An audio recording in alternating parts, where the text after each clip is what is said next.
சரியோப்பா little champion season 5ல இந்த வாரம் 1-on-1 round அப்படிங்கிற பெயரில் ஒரு சுற்று வைக்கிறாங்க. இதுல ஜட்ஜஸ் இந்த வாரம் தேர்தல் ரொம்ப விறுவிறுப்பா போயிட்டு இருக்கிறதால அந்த அடிப்படையில் தீம் வச்சிருக்காங்க. பாடக்கூடிய போட்டியாளர்களுக்கு ஓட் போடுற மாதிரி தான் அவங்களோட ரிசல்ட் அறிவிக்க போறாங்களாம். 1-on-1 ரவுண்ட் பெர்ஃபார்மன்ஸ் அப்படின்னாலே அது பேட்டிலாக தான் இருக்கும். 2 போட்டியாளர்களை ஸ்டேஜில் பாட விட்டு அதில் யார் பெஸ்ட்டாக பாடுறாங்க அப்படிங்கிறத பொறுத்து அந்த ஒரு நபருக்கு கோல்டன் ஷவரும், இன்னொரு நபர் சுமாராக பாடினவங்கள மேபி வெயிட்டிங் லிஸ்ட்லையோ இல்லை டேஞ்சர் சோன்லையோ அனுப்புறதுக்கான வாய்ப்பு அதிகமாகவே இருக்கு. அந்த வகையில் இந்த வாரம் ஒரு போட்டியாளர்களும் இன்னொரு போட்டியாளர்களும் கலந்து பாடும்போது அபிஷேகா அக்ஷித் கூட சேர்ந்து பெர்ஃபார்மன்ஸ் பண்ணுறாங்க. அபிஷேகோட பெர்ஃபார்மன்ஸும் அக்ஷித்தோட பெர்ஃபார்மன்ஸும் அடிச்சு தூள் கிளப்புற மாதிரி இருந்திருக்கு. இன்னொரு பக்கம் சுமன் ராஜும் அவர் கூட பாடக்கூடிய போட்டியாளரை விட இவர் பெஸ்ட்டாக பாடியிருக்காரு.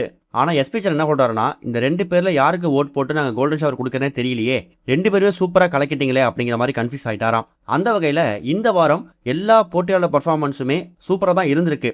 இருந்தாலும் 1-on-1 ரவுண்டில் 2 பேர் மோதுறாங்கன்னா அதில் ஒரு நபர் மட்டும்தான் கோல்டன் ஷவர் கொடுத்து சூஸ் பண்ண முடியும். இன்னொரு நபரை ஒருவேளை வெயிட்டிங் லிஸ்ட்டில் வச்சு அவங்க டேஞ்சர் ஜோனுக்கு போகிறாங்க அப்படிங்கிற பட்சத்தில் கண்டிப்பாக அவங்க ஹெல்மெட் ஆகிறது கூட வாய்ப்பு இருக்குதாம். இதில் அபிஷேகோட பர்ஃபார்மன்ஸ் பயங்கரமாக இருந்திருக்கு. அபிஷேகா அக்ஷித்தை விட ரொம்ப சூப்பராக பாடிட்டதால எப்பவும் போல அவங்களுக்கு இந்த வாரம் கோல்டன் ஷவர் கிடைச்சிருக்கு.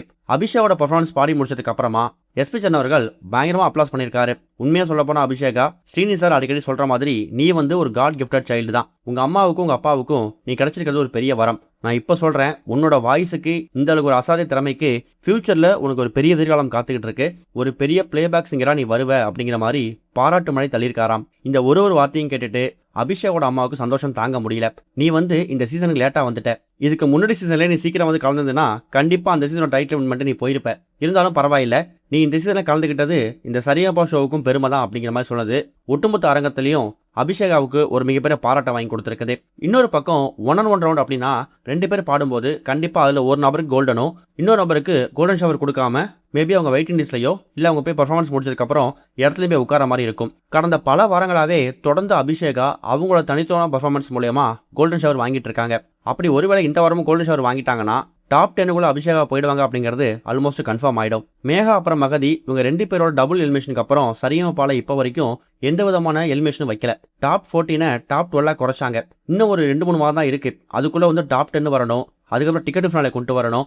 இப்படியே இன்னும் 2 மாதம் ஓடிடும். ஆட்கள் அதிகமாக இருக்காங்க, நாட்கள் ரொம்ப கம்மியாக இருக்கிறதால இந்த 1-on-1 ரவுண்டில் கண்டிப்பாக ஒரு எலிமினேஷனோ இல்லை 2 எலிமினேஷன் இருக்கிறதுக்கு வாய்ப்பு அதிகமாக இருக்குது. அதில் சுமன் ராஜ், அக்ஷித், அபிஷேகா, ஜினோஜ் இவங்க எல்லாருமே அவங்களோட அதிர்ஷ்ட பர்ஃபார்மன்ஸை கொடுத்து எஸ்கேப் ஆகிடுவாங்க. இவங்களோட மேபி சுமாரா பாட்டோடைய போட்டியாளர்களில் ஒரு நபரோ இல்லை 2 நபரோ கூட இந்த வாரம் வெளியேறலாம். அப்படி வெளியேறினா எந்த போட்டியாளர் வெளியேறணும் அப்படிங்கிறத கமெண்ட்ல மென்ஷன் பண்ணுங்க.